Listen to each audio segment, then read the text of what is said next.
Do you wonder if you're the best version of yourself? This is the question we seek to answer in this podcast. We reveal information that helps you recover your health and become resilient. Modern life makes us fragile. Our diet, lifestyle, and environment set us up for failure. We do not accept this. We seek optimization. We strive to become dynamic.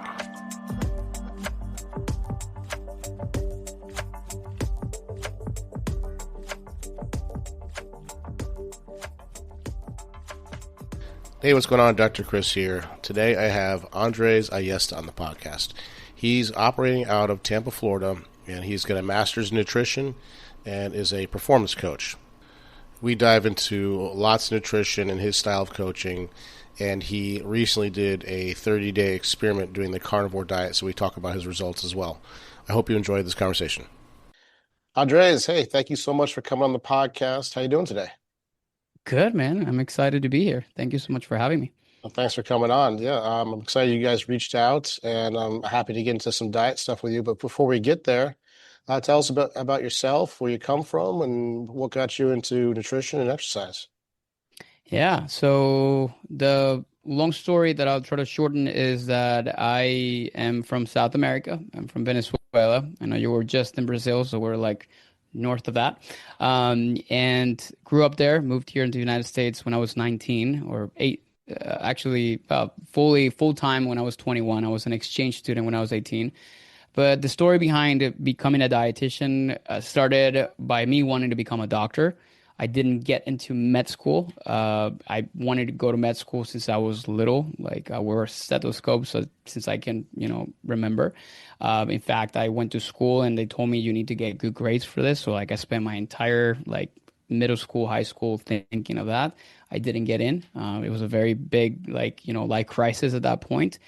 Nutrition school was an option that was attached to the medical school at the time, the university that I wanted to go to that I didn't get in.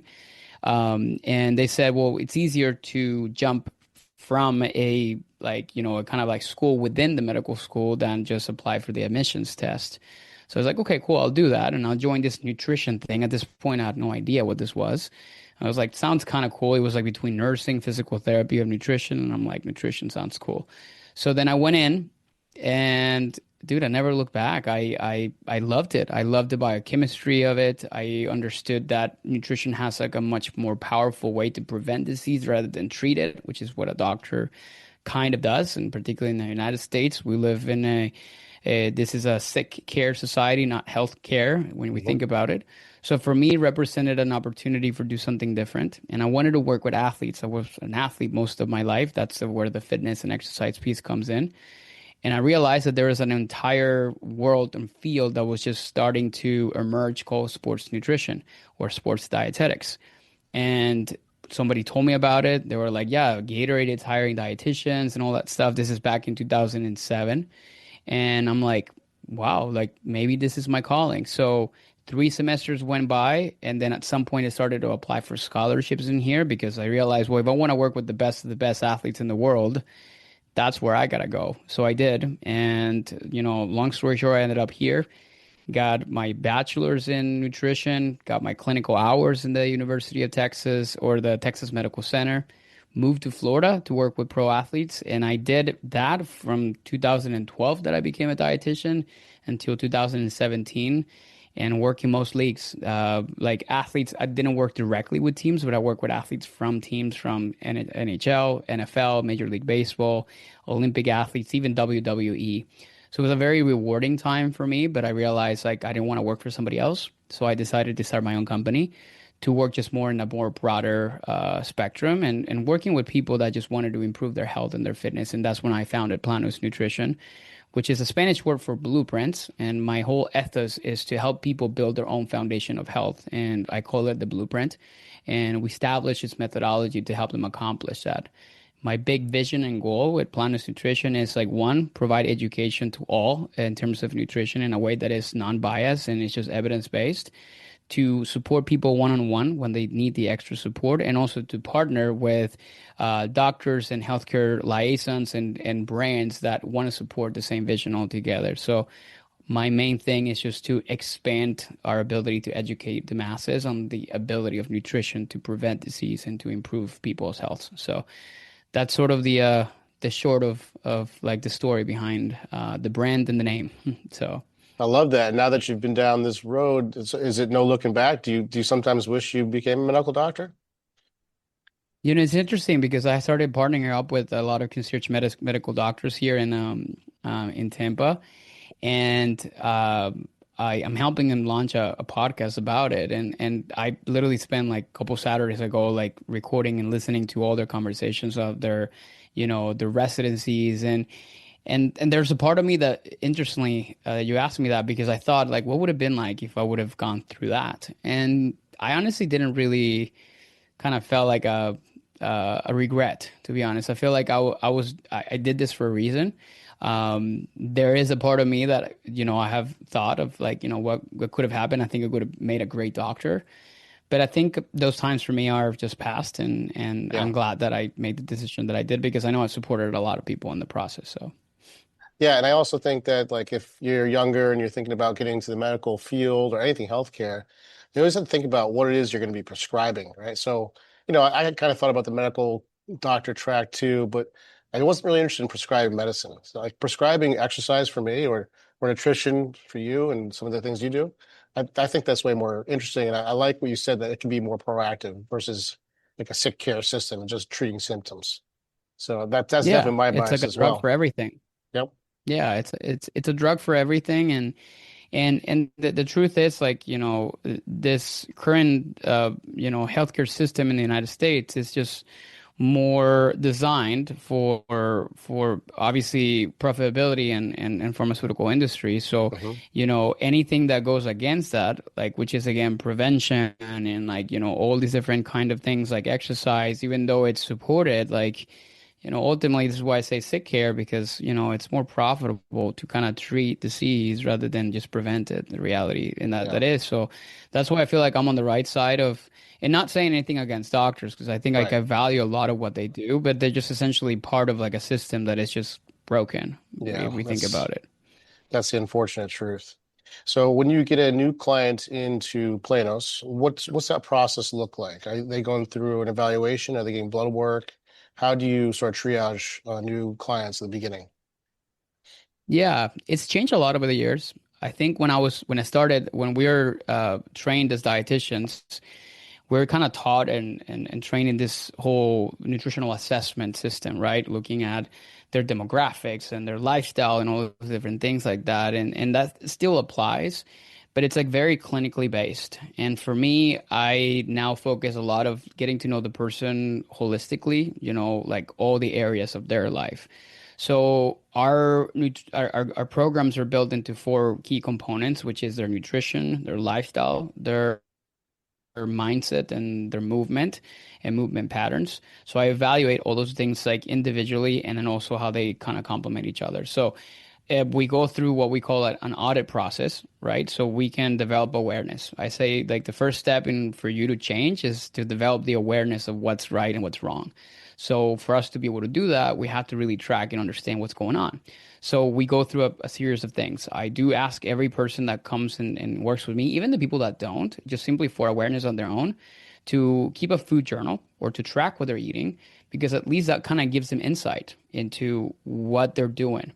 There's interesting research also that supports that even just writing what you eat without using a fancy tracker or anything like that, it's been shown to develop enough awareness for people to make changes based on what they're writing about. So that's one area that even in the first week, when I ask my clients or the people I'm working with, what do you find? That's the first question I say. Like before I kind of give them any feedback, I was like, what did you find out doing this over the past weeks? And they have a lot of aha moments. Like, wow, I didn't realize this was happening or I was doing this. So that's the first step, and I get them to develop awareness around their nutrition, but also of their habits. And I ask them purposely track good and bad habits that you have. What is a good habit? Something that it supports your goals. Waking up early, exercising, moving your body, eating breakfast, whatever is the case. And what are bad habits?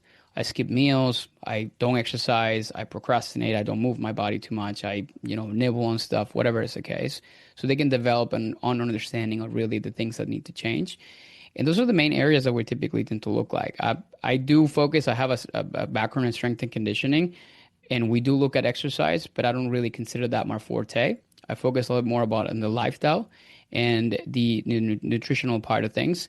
And then we also focus, we're very heavily focused on mindset because I believe a lot of the root causes of people's issues are not really on what they eat. I think that's just a symptom of what's kind of going on inside of their heads in terms of how they see food, how they treat food, the psychology of it all, and the relationship with it.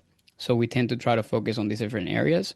So my coaching approach sometimes encompass all these three things or four, depending on really the situation. So that's what the first week looks like. And with that, we have enough ammo to be able to look at certain things. We do run labs in our bigger programs, mostly because it's important to really look at what's under the hood. But I do that in a way that it helps them build awareness around what could be going on. But I always say that this is sometimes going to also be a symptom of whatever choices and things like that you're having in your life.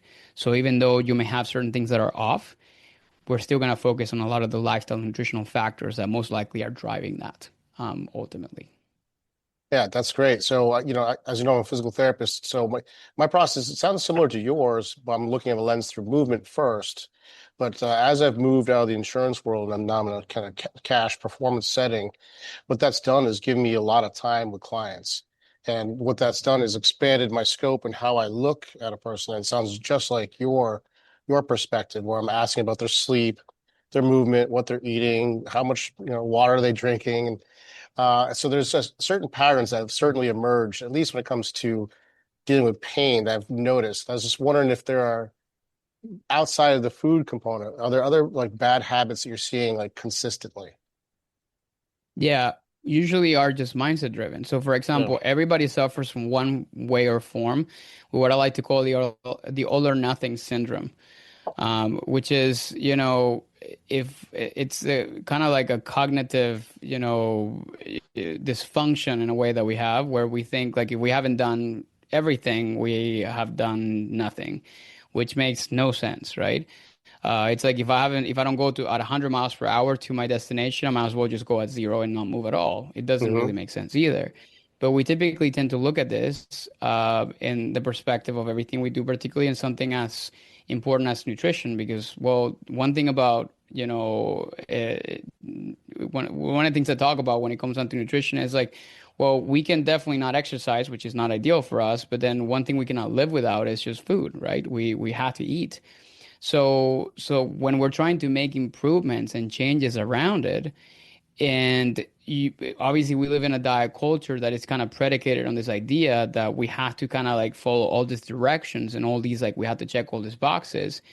We have led to believe that if we don't check all the boxes, we might as well check no boxes at all. Hmm. So people kind of enter into this like consistent like cycle and on and off where like I'm gonna go on a diet and then like the moment something falls off and it's not perfect, then everything goes out the window. And people Hmm. enter and exit this cycle 3 to 4 times a year. Like the average American typically goes on 3 to 4 diets a year. Because of that same kind of problem. Hmm. So it's not even necessarily like the diet itself.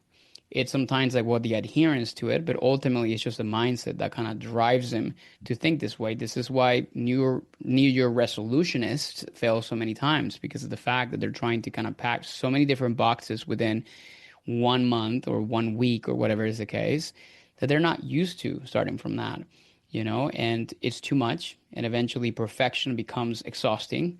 It's driven by motivation, which I guess is another thing I always explain is like the worst fuel for accomplishing anything because it's finite, which means you run out of it.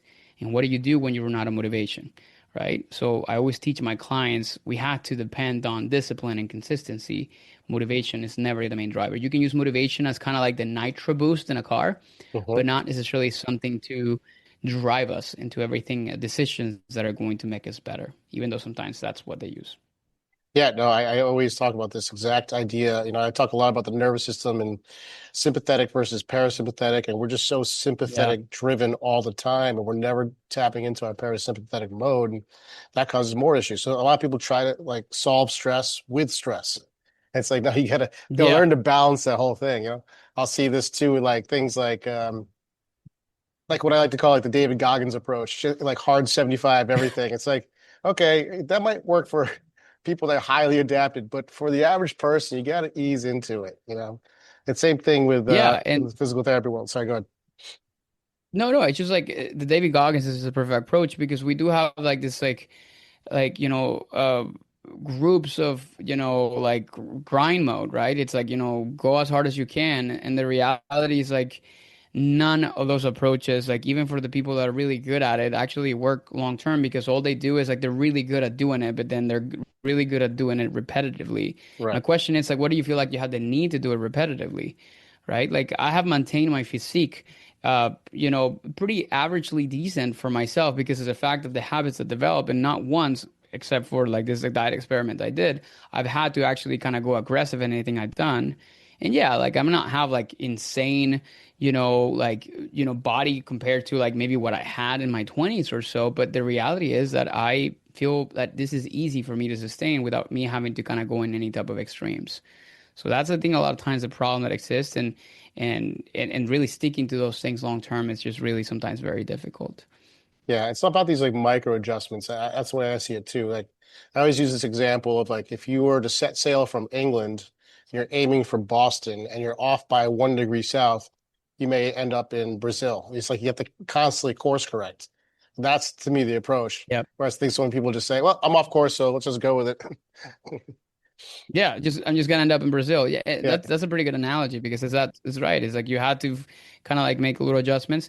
And I was having a conversation today with somebody about this. It's like, it's if you continue to kind of focus on like, big chunks of things to do at one time to get to the destination very quickly, well, that's always what you've done your whole life, right? It's like kind of going instead of like making little, he called it drops in the bucket. And Yeah. it's like, I love the fact that you mentioned that because, yeah, every single action that you take has an effect that is positive and puts you ahead of where you would have been if you didn't have or add that drop yesterday. So that is a compounded effect. And I always quoted like, James Clear and like, he's like, habits books, I think Atomic Habits and all, and then Hmm. talking about the power of compounding positive effects Hmm. or positive habits, which is 1% better. And I think he grafted in this like image that ended up equaling to 37 times improvement on something when you just simply focus on 1%. So what I ask my clients or the people I work with is, what is your 1% today? Like, what can you do today to move you forward in the direction that you want? And then something that I have really studied a lot lately is the reflection and the acknowledgement that actually matter. This is a little bit more like neuroscience and food psychology, but whenever we tell ourselves what I did was adequate, I'm proud of myself and I'm glad that I did this, it's actually something that subconsciously tell us this is important to me and this is something I want to see repeated in the future because your subconscious mind really it's like coding all these different things. It's essentially your programming, so you're Hmm. teaching it this stuff. When you by default, which we technically always do that, do not really consider those things enough, right? We think like, oh, if I haven't dropped 20 pounds, like this is insignificant. Your brain is always looking for like this massive change. And this is why people struggle so much with this because they accomplish a goal. And I had a chat with somebody about this because they want to feel leaner and then they get leaner, but then that's not enough. And they're like, no, I want to be lenient, like much more leaner. And then like they get there. So it's like a post, like what's it called? Like, a goal post that never stops moving. Hmm. And that keeps people chasing something endlessly and they never get to a place where they feel actually comfortable or happy. Yeah. And that I feel like it's another big problem around this. Yeah, I totally agree. I used to see that a lot when I used to be a personal trainer. People would get so fixated on it's almost like are you looking at it from positive or negative? Are you looking at what you don't have, or are you focusing on the little wins? And I found that people that focus on the little wins are the ones to stick to it way better. Yeah, So, it's compounding. yeah, exactly. So I want to dive a little more into nutrition. By the way, I'm getting a massive storm right now. Hopefully, it's not. Can you hear all that rain? No, but Okay. actually it's storming here, so I'm hoping Yeah. you cannot hear the rain either. Yeah, because I'm sitting outside. I like to sit outside. Anyway, so going into nutrition, do you find that when you're prescribing like a recommended course of action for diet, do you have a general template that you kind of tweak for people depending on their goals? Or do you find that your recommendations vary quite a bit from person to person? It varies. I always like tell people that for most for I guess like for most, I always like to start exactly what they're eating already. Hmm. So, because I feel like making changes from what they already do is a little bit easier than making like 180 changes. I feel like 180 changes typically are reserved for a specific group of people. They're on a specific timeline, or they have a little more knowledge where like it's easy for me to kind of like make like massive adjustments and changes. Or for somebody that just wants something aggressive. And for the most part, I like to always start with, okay, here's what you're eating for breakfast, lunch, and dinner. Like these are the tweaks and adjustments that we need to start to be making, and this is the reasons why, right? Like breakfast, like, oh wow, like I notice like all you eat is like a bagel. Okay, like well, it's important to consume a good source of protein for breakfast, and these are the reasons why it's important. It's gonna keep you more satiated. At the same time, adding a little bit more fiber, like maybe some berries or something like this, not only for micronutrients, but also at the same time to keep you fuller. So maybe those are two adjustments that we can be making in terms of that. Hmm. So from on one side, it's like the changes and suggestions we can be making daily. On a second part of it too, I always like to use. I like to kind of consider myself a flexible eating dietitian. So it's more about, how things fit into a specific, whether it's macro or calorie target. I feel like this is a very good skill to develop, even though I don't want people to be dependent on tracking macros or calories. I help them really kind of develop what I like to call macro and calorie awareness, which is, well, understand that your body kind of works on a specific kind of energy balance equation and it tilts in one direction or the other. And ultimately, when most people come to me that they want to lose weight or that's the main goal that they want, it's usually making sure that we're tilting the energy balance equation in the right direction. Hmm. So I teach them how to do that in a way that is consistent while still maintaining the integrity of good quality nutrition. So it's not just about feeling, like making sure their macros are met with like, pizza and, bagels, but rather is making sure there's the right balance of macronutrients, protein, fats, and carbohydrates, and at the same time that there's quality in terms of micronutrients, vitamins, and minerals. So for me, it's giving them like the choice for them to create their own meal planning, right? And equipping them with the tools so they know exactly how to do it. And eventually they don't have to necessarily track their nutrition, and I teach them in both ways. But the goal is just for them to be like self-sufficient in the process. So they don't have to depend on a diet or directions being kind of given to them to be able to manage that, which I think makes it a little bit easier for them in the long term. Do you find that people are eating enough calories or eating too much? Obviously, both are going to happen, but what pattern is, the larger percentage in your clientele? I think I think what I notice is like people believing that they're under eating when in reality they're not. Hmm. Or people feeling that they're eating too little calories when in the reality is that they're eating a lot more than what they think. Hmm. And the reason is because they're very like, they nitpick the days that represents for them what their low calorie means. I What do see. I mean Yeah. by that? If like, most people think and look at their weekdays, and I don't know really, like I feel like I had to study this to really understand why people sometimes like look at their diet like a Monday through Thursday thing, right? Or whatever like the And weeks yeah, like look like. let's And just and then keep they a say like, blind well, eye to the weekend. yeah, it's like they're keeping a blind eye to really what's happening. So it's like, Hmm. that happens sometimes like in this different context. Sometimes it's not necessarily Monday through Thursday. Sometimes it's just like, morning up until like, lunch, Hmm. right? I eat pretty healthy, but then like nighttime they're just losing their minds and like, eating everything that gets in front of them at night. Or it's again same Monday through Friday or Monday through Thursday and then Friday, Saturday, Sunday. It's like, free for all type of situation. Hmm. So I think a lot of people come to me believing that they're like eating that little, like super little amount of calories and they don't quote unquote understand why they can't lose weight. And when we bring awareness into really what's happening and be held accountable to making sure that they're doing certain things, in a certain way, they Hmm. open their eyes to realizing, no, like I was definitely kind of messing up on the weekends because of this or at night. So I don't believe people undereat. I think they're just completely unaware of really how much you're eating. Yeah. Now, the problem is with that, when you're telling somebody, it's like really hard to tell them like, no, it's you're definitely overeating. Like, because it's people, it kind of hurts their ego in a way because they've been trying so hard in certain things. It's just simply you don't know what you don't know, right? So it's a part of it that I kind of help identify my clients to help them see them themselves, right? And that's a key piece of it. Like I had a client call this morning, and he was saying like he feels like he's eating so much food. And the reality is he came from a place where like, well, he was not eating breakfast. He was eating just like a salad for lunch. But then he was like nibbling and picking on like sweets and candy and like full sleeves of Oreos and all that kind of stuff like that. So it's more like, yeah, you're probably feeling like you're eating more volume of food, but then you're not necessarily more calories than what you were. Because before you were just stuffing your face with just, empty or like very easy to consume calories. Hmm. So it's all very context dependent, but Right. I don't think people uh, really understand how many calories they're consuming on a daily basis. And I tell you this based on my own experience because Yeah. sometimes I underestimate how much I'm eating unless I'm super intentional about exactly what I'm eating to really understand what it is. Yeah. Yeah, I imagine that's the vast majority of the problem. But I have like a very specific pattern that I see, and I think it's specific to what I do, where I'll see people sort of undereat, and then they get really tired and can't figure out why, and then they kind of stop exercising. They start putting on weight, and then they don't like that. And then the pendulum swings their direction, and they go into like a hard 75 or something like that. Not to be picky on hard 75. And then suddenly they overdo what their body can tolerate, and now boom, they run into pain. So that's just like common pattern that I Yeah. specifically see. So It is.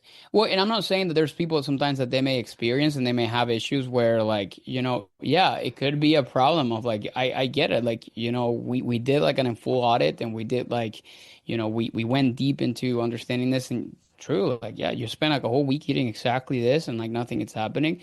So sometimes that's where the labs are really helpful to kind of like start to dive a little bit deeper into because there's all kinds of things like that could be happening depending on like the past and the patterns that people have had. Like if you've been dieting for most of your life and you've been in this like constantly restrictive cycle that it's like, up and down, like you're definitely gonna have some damage. And we yeah, we try to really identify that so that we can get people to just feel better. But that a lot of times comes with a lot of the mindset work because people are so adjusted to living off of like, eating like very little that we had to kind of retrain their system and themselves to ensure that you're fueling your body adequately, which is, I think, the biggest piece that people miss is like food is fuel. And sometimes people see it as the enemy, right? It's like, how can I live my life with the least amount of this in order for me to accomplish this physique that is just unattainable? right. Okay, I'm dying to ask you. Carnivore diet. All right, so you did it. When did you start? I started a diet experiment. Well, it's like a two-part experiment. So as of today, I'm finishing like the basically last couple days of carnivore on Friday. I did it for 30 days. Right now, I'm currently at day 34 because I did a week of non-tracking, and I'll explain that later. But this is the second part. The first part I did was whole foods, like a whole 30 type of approach Hmm. where I virtually eliminated all gluten, sugar. I eliminated most dairy, with some exceptions, and just I 100% stuck to just whole foods, nothing processed, like literally almost nothing. And I was very, very, very consistent with it. So I did that for 30 days and I tested everything. I did a Hmm. DEXA scan, I did performance testing, I did lab work. And the reason I did this in the two-part series is because I wanted to understand. I think there's so many people that are just talking about the carnivore diet nowadays and they're speaking like it's a magical thing, right? Like my diseases got fixed and like I no longer have like autoimmune conditions and I lost all this weight and all these different things and they're speaking as if like it's like the most incredible thing in the world. So I'm like, okay, like is this coming from a place where people are going from like a very shitty diet into a really like aggressive like only eating like 15 foods?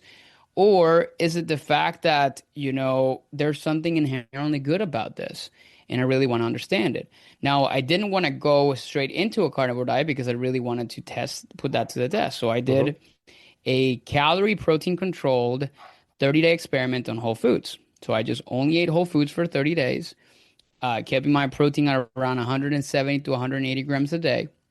And I tested my DEXA and all the different things. I retested that. I took 2 weeks of what we call a washout period, which is I went back to my regular eating patterns. I actually ended up going to a cruise that actually got my weight back up to where it was before I started the diet. And I 10 went pounds on of to cruise do a weight. carnivore diet. Yep.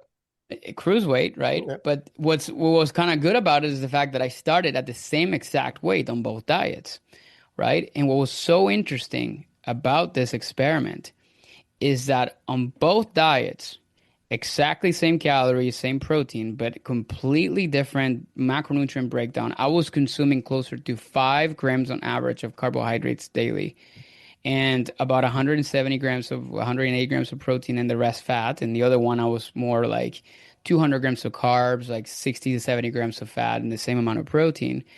And in both diets, I lost on, I went from 179 to 173 over the course of Whole Foods. I went from 179 to 169 on carnivore, but I also attribute a bit of an extra drop in weight to glycogen losses and water losses. Uh-huh. Because when you cut out carbs so aggressively, you lose a lot of water because you're Uh-huh. just reducing the amount of glycogen in your body. Uh-huh. When you look at my DEXA scans, I lost 0.1% body fat on Whole Foods. I lost 0.2% body fat on on a carnivore diet. So that was in a way not surprising to me, but at the same time, I'm like, holy shit, like this is so interesting. So the whole concept of, yeah, like, when calories or protein are equated, which is what a lot of the research shows in like across all diets, it doesn't matter. You're going to lose exactly or like not the same exact weight. So from the perspective of weight loss, a carnivore diet is not any better than doing any type of calorie deficient diet, regardless of what you do. So for me, I realized that a whole foods diet is more, it's something that you can adhere to. Now, what it feels like to go on a carnivore diet, that changes. But it's not necessarily inherently related to the carnivore diet, but just the metabolic adaptation that goes through in your body, which is called keto adaptation. So your body needs to change its metabolic machinery so it can adapt to live off of zero carbs or almost none to live off of fats as the main source of fuel, aka ketones. So you feel better with that because ketones, in a way, are a cleaner source of more metabolically efficient source of fuel because it's just, keeps your hunger more at bay. I was less hungry. I was able to just feel more normal because my blood sugar was just very like it was like a flat line. When Uh-huh. you're eating carbohydrates, your curves go up and down. Not that it's a bad thing, but to be honest, man, like adhering to this, especially the first 3 weeks, it was extremely difficult. My Yeah. first week was a nightmare. Like I was like, I mean, not to get too graphic, but I was in the bathroom. Like I felt like awful. Like I had to kind of almost like had to get an IV because I needed to get electrolytes in my system. Uh-huh. It was too much, right? So like, and now, yeah, I feel great. And there's a part of me that thinks like, man, I can probably kind of extend this a little bit longer. But at the same time, is the adherence and like social events and different things like that. So that was what was interesting about it, at least from the body composition perspective. I don't know about labs yet. I'm waiting on that just to see what the results are from it. But it was a crazy but interesting experience that at least proved one point to me in terms of weight loss, which is there's nothing inherently different or beneficial from this because I went from like doing something very, very, in fact, in Whole Foods, I felt amazing too. Uh-huh. Like cravings went down. I felt like more in control of my, because I was not eating any like, sugar, like basically just like fruit and stuff. So I felt really good too. So not a whole lot of differences between them. So I think it's everything about the carnivore diet. It's overhyped. I Uh-huh. do think some people benefit from it, mostly from the gut health perspective, because you're eliminated all kinds of fermentable carbohydrates. Now, that's not a place where I can speak from because of the fact that I don't have I don't have a gut problem or a gut issue problem. So it's kind of difficult for me to kind of like paint it out from that direction, Uh-huh. but it's still something key to keep in mind. Yeah. Yeah. No, I did it for about 6 months. Well, I'd say strict for about 3 months and then started taper up to 6 months. And now I kind of look at a meat-based diet, I would say. But for me, I had a specific reason. I mean, I did lose weight, but I've always had blood sugar issues. So it definitely helped me Hmm. balance my blood sugars. So I think it does have I specific purposes for certain people.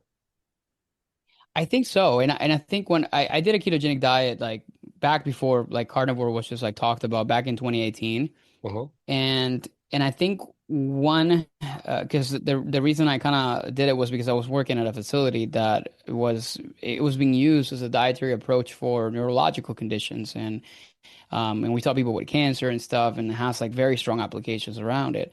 And I really needed to understand it. And one thing I realized is that there is a benefit to implementing very low carb, high fat diets for purposes of improving insulin sensitivity and blood glucose control.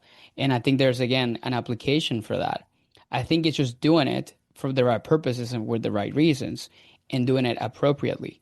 I think vast majority of people though, they'll look at, and this is where it gets scary, right? When you're looking at social media and you're looking at, for example, a mother feeding like their children like just straight up meat, and again like and I respect whatever that happens in their home, and like that's the thing, but other mothers may look at that and may kind of follow suit, and there's specific things that maybe a child needs beyond just that.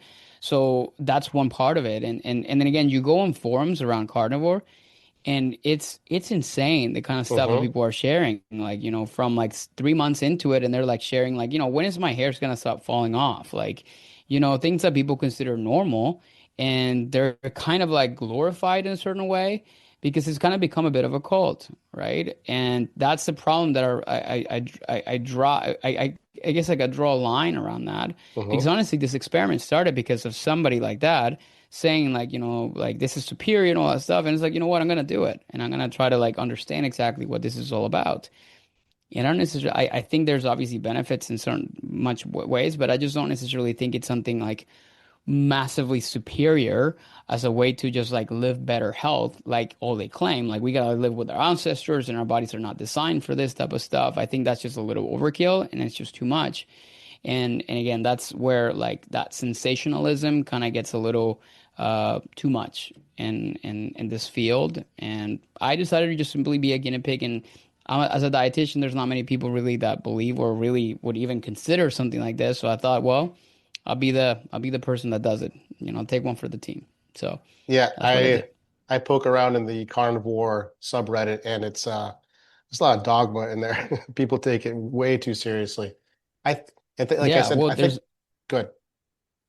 I was just gonna say there's a news article here from St. Pete of the guy that was admitted out of the hospital because his hands were quite literally yellow. And when he was asked, like, his cholesterol, I think was like in the almost like nearly 1,000, which for people that don't know what that is, like, if your cholesterol, which is a different topic of conversation, but if it's above 200, it's considered like high. Like, imagine 1,000.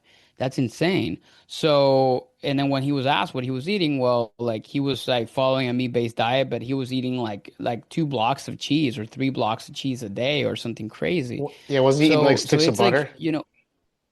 yeah, Yeah. but it sticks of butter and like cheese. I think it's really what all he was eating. So you gotta also kind of understand, like, in what context somebody starts something like this, right? Right. I started this with knowing, really understanding like nutritional science, like, all these different things. And most people that do this, they're starting from zero. It's like their friend told them about it and like at a barbecue, they're like, oh yeah, man, like I'm eating only meat and this diet is like everything. It's like, oh, this is all you gotta do. And it's like that's their diet advice, right? So that's where things can get scary because you don't know the background of anybody when it comes on to certain things like that.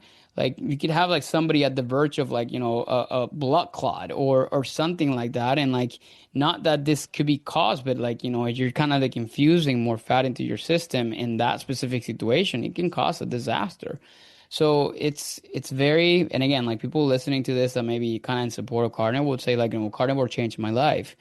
And I would say like I usually praise people like that. It's like great, I'm glad that it worked for you and that you're able to sustain it. But I think my problem becomes is that when you're trying to kind of impose your dietary habits as superior to other people Right. because this is the way that we're designed to eat. No, I think it's important for you to respect what everybody's dietary choices need to be and Mm-hmm. understand that everybody's different and everybody could benefit from whatever it is that specific diet that you're approaching. Right. I don't think, and I'd like to hear your opinion on this too, that there's one diet for everybody. I don't think there's an ideal diet. I think I suspect that our ancestry does play a part. I think if your, and again, this is just speculation, if your ancestry is more equatorial, maybe you do better with some fruits and vegetables. And if you're more Northern European or something like that, maybe a meat heavy diet might be better.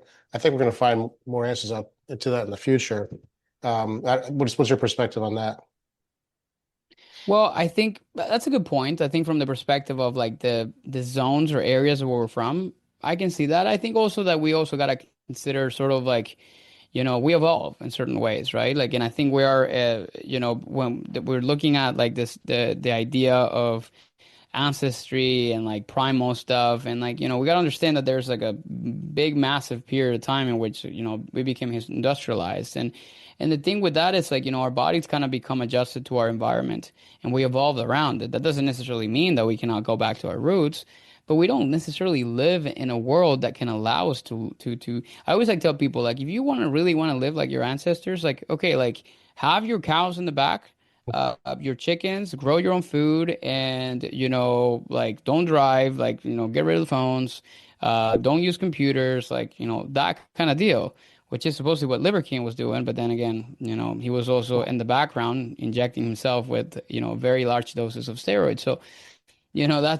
that's kind of like the idea behind it. Not everybody can do that, right? So that's a part of it. So we have to kind of adjust also with what's available to people to be able to do this.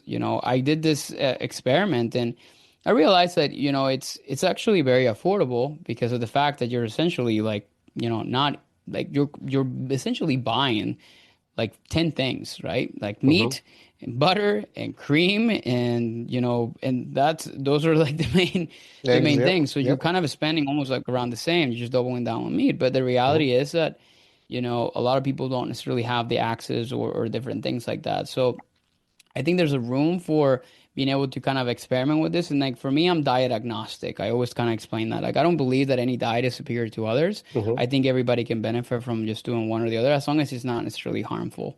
And I think that's a part of it too that I think it's key. I don't necessarily believe that long term, like being on a carnivore diet forever for everyone is ideal. I think to a certain extent you may open yourself up for certain deficiencies and certain issues.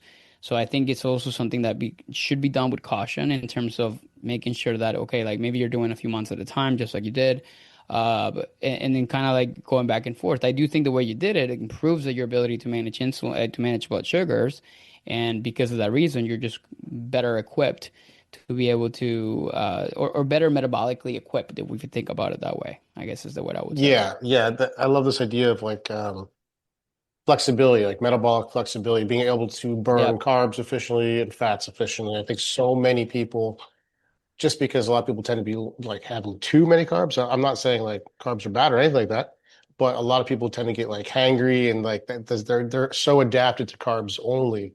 So I think it's good to be able to switch your fuel selection from time to time and be able to go back and forth and keep it healthy. That's not to say do Yeah. only this or only that. I think that is what really kind of drives this better, which is when it's used strategically. And Hmm. if I was gonna do this again, I would do it for that reason. It's like, you know what? And I think I did it at the perfect time because I realizing I was like, like a little bit too a little bit too loose. Eating like something sweet, and then like now it's a common thing, and now it's like this after this, and you start to notice certain patterns. And that's usually when you don't really kind of put a stop to it, or you start to really become aware of it. This is where people start to kind of get a little too loose in certain things. And before they know it, they're like, 5 pounds came up, and then they're 10. And then before they know it, they're like, where did this 20 pounds came on? And that's where a lot of times like certain changes are required for us to do it. I think I just did it in a very aggressive manner, mostly for purposes of like, experimenting with this and researching and really trying to understand exactly what happens. But it's honestly, it can be applicable for a lot of people. It's just really making sure that I think nobody should really do this unless you have like a good foundation of nutrition education. Yeah. Because I feel like most of the problems that people have in that world of like, if you've never dieted, if you've never really done something like this, okay, you can probably fix a lot of things by just simply kind of eating better, right? So what is like eating like whole foods only gonna do to you? And most likely you're gonna find a lot of benefits in just doing that. And then from there, now you know how to eat properly, you know what proteins, carbs, fats, all these things are going to be.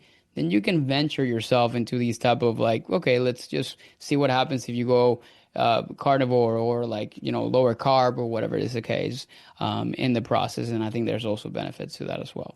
Yeah, this almost goes a little bit back into that conversation we talked about with the steering the boat 1% back and course correcting. I almost wonder if you can just maybe 1 or 2 days a week you go low carbs. So you're kind of having a more ketogenic day, and then you can go back to burn carbs and kind of flip back and forth. There'd probably be a lot of value in that, I suspect. Yeah, So, I think I never tested that, but I think that could potentially be working. I think there's also some fasting, type of approaches that I think I've recommended to some people in the past, mhm. to help in a way, similar way to that, like fasting 1 or 2 days a week and or like every so often and different things like that. So I think there's like metabolic benefits Yeah, of doing different kind of experiments that way. yeah. So we're kind of touching on this idea of it's like polarization. So I got certified in nutrition. I first started learning about nutrition in like a deeper dive kind of way during the lockdown because I was just bored. And then I was thinking, okay, maybe I'll add nutritional services to what I do. And then once I got a foot in the door, I was like, oh my God, it is so aggressive in the nutrition world. You're either like, all fats, low carb, or just the other way around. You got carnivore on one side, veganism on the other side, and it's so dogmatic on both sides. So you've been in this game a lot longer than I have. Has it always been that way? Has it gotten worse with social media?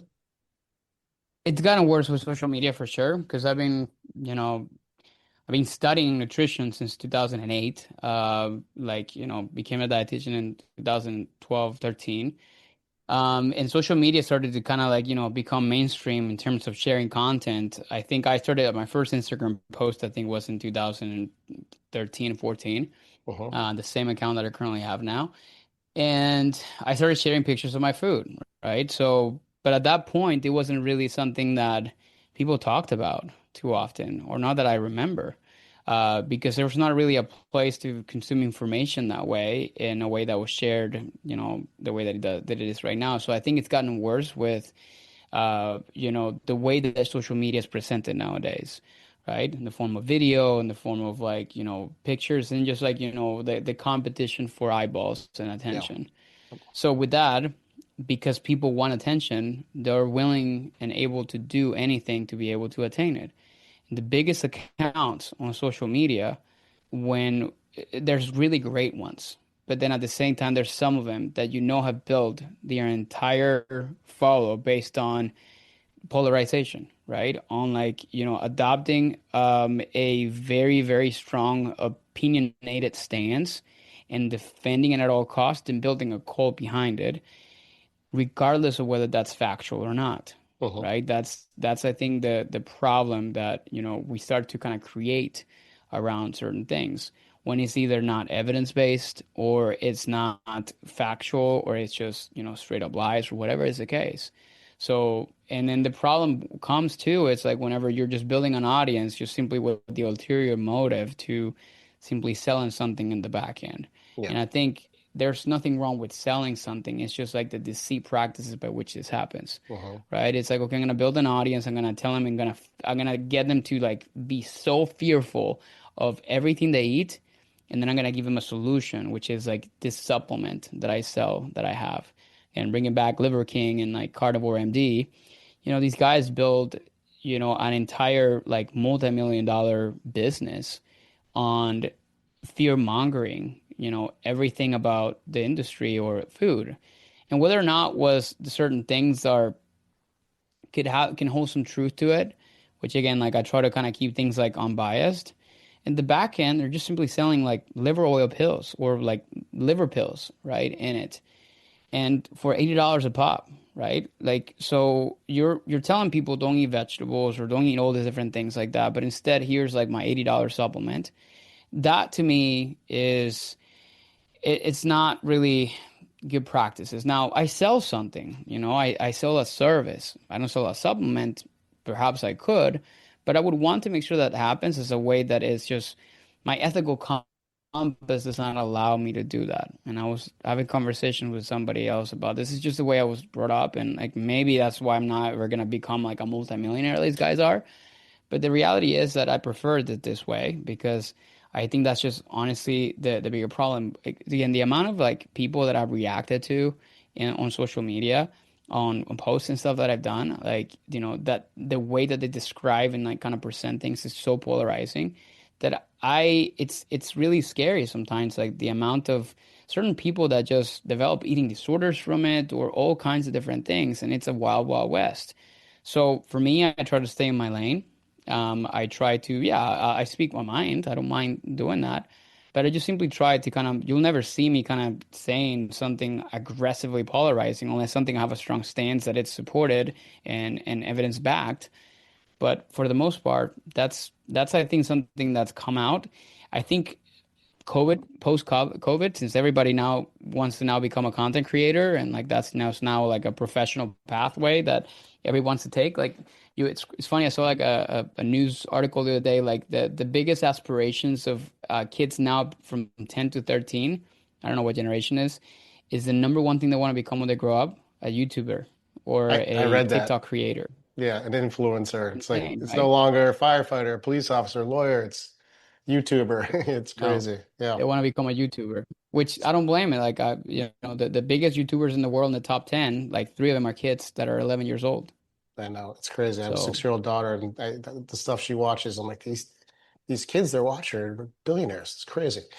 yeah. So for the average person that doesn't really have much information on nutrition, and they're watching these influencers, do you have any like tips, or if they were to ask, like, how do I know if someone's full of it, or they have ulterior motives? Besides, you mentioned selling something like a supplement. Outside of that, is there any other red flags you would sort of recommend staying away from? I usually when somebody's like talking about removing entire food groups without any type of context, that's one. Hmm. Hmm. When somebody's talking about like, don't eat this or like fear mongering ingredients or like that's like a very common thing, like, this is like killing you or like using strong polarizing language like this is killing you, this is going to cause cancer, this is when somebody says like this causes this, that's impossible to test because all these different things are happening as a result of uh, observational data whenever like people are actually using research. So anything that is like heavily polarizing, this causes this is toxic, that's immediate red flag. And that's one of the things that I always like tell people to focus on. The second thing I always like tell them is you sometimes have to like, don't major in the minors before like you start to focus on the things that matter. And I Hmm. explain it in the way that I explain, like, kind of like imagine you have like a glass jar and you're filling it up with, sand. Imagine you have sands, pebbles, and big rocks, right? If you start to fill up the jar, the glass jar with sand, you don't have any room for pebbles and rocks. Now, that is the equivalent of you focusing on like eliminating seed oils or, focusing on like, following the carnivore diet or all these little small things or taking this supplement that are not necessarily as relevant and as important, when it comes down to your health and overall. What does it mean to add rocks first so you can have space of everything? Well, rocks is like, prioritize your sleep. Get enough, like, get your stress under control. Like, get enough protein. Like, eat enough food. Like, get some vegetables in you. Like, these things are going to be bigger pillars in the process that are going to allow you to add maybe smaller pebbles, which are going to be maybe things that you want to try out differently. And even sand, which is like, okay, and if on top of that, you want to eliminate like all processed stuff and all like kind of like ingredients that you cannot even pronounce or whatever it is the case, sure, but at least you have a strong foundation to be able to support it. So whenever you run into social media, it's like you got to ask yourself by which lens you're looking at different things, right? And ultimately you're going to find that anything that is sensationalist or aggressive or like fear mongering, it's something that should raise a flag for most people, and they should at least be wary about the information that is presented to them, or maybe double check it or confirm it with Yeah. maybe a more reputable source. Yeah, a similar thing happens in my world, in the movement world. I'm sure you're exposed to some of this too. Everyone's like looking for this special stretch or stop doing sit-ups, like all these things. And it's like, all right, let's just talk about like, are you sleeping? That a lot of my patients that are in all this pain, chronic pain, they're getting 2 to 3 hours of sleep a night. I'll just like have them be like, okay, write down what number your pain is today and write down how many hours of sleep you got. Just start there. And they're always surprised. It's like a 1-to-1 correlation. So it's all these, like you said, pillars and the low-hanging fruit that everyone just overlooks, and they're looking to minor in the majors, as you said. So it's the exact same thing. Yeah, and again, like that in your case, like there may be things like I may be having like low back pain. I might see something, and like that's where like I would kind of raise flags where somebody tells me, or if I see something, this is why I try to, because I have friends who are physical therapists or stuff. It's like, stop doing this exercise. Yeah. Like that immediately kind of rises up a flag with me. It's like, okay, like, well, who is this guy? Like, let me see what the background is. What are we like? What do I need to know about this? And then like sometimes I will kind of like send it to somebody just for confirmation. And I think it's like, you probably need to kind of always have like a reputable source of information that you believe and know is non-biased that can tell you whether it's something like, there's truth to it. And some people send me some of this stuff. It's like, hey, I can see why this makes sense. I think it's a little bit aggressive. I don't necessarily think this is important. But, if it's something you want to implement, I don't see a harm in that. Or the opposite, like, do not pay attention to this because I think this is just honestly straight up harmful. So it really depends. Yeah, and just for those listening, I always say there's not really any bad exercises. There's just only exercises you're not ready for. That's it. You can build the body up That's a good to way to do think about it. whatever you want. Yeah, the body is Yeah, adaptable that's as a good way long to as you think do it about it. progressively and smartly. Nice. Okay, Yeah, that's a good way to Andres, think about it. I want to be respectful of your time, and I got to run myself as well. So I just want to tell people where to find you. Tell us your Instagram accounts and wherever you want to point us.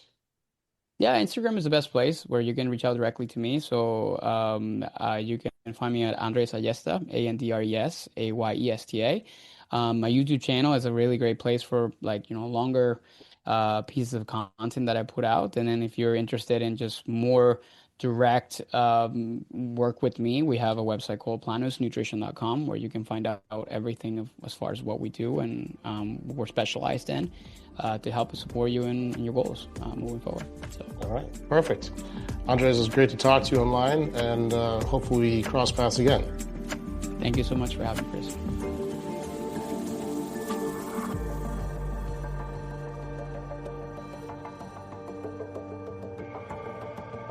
A ship in harbor is safe, but that's not what ships are meant to do.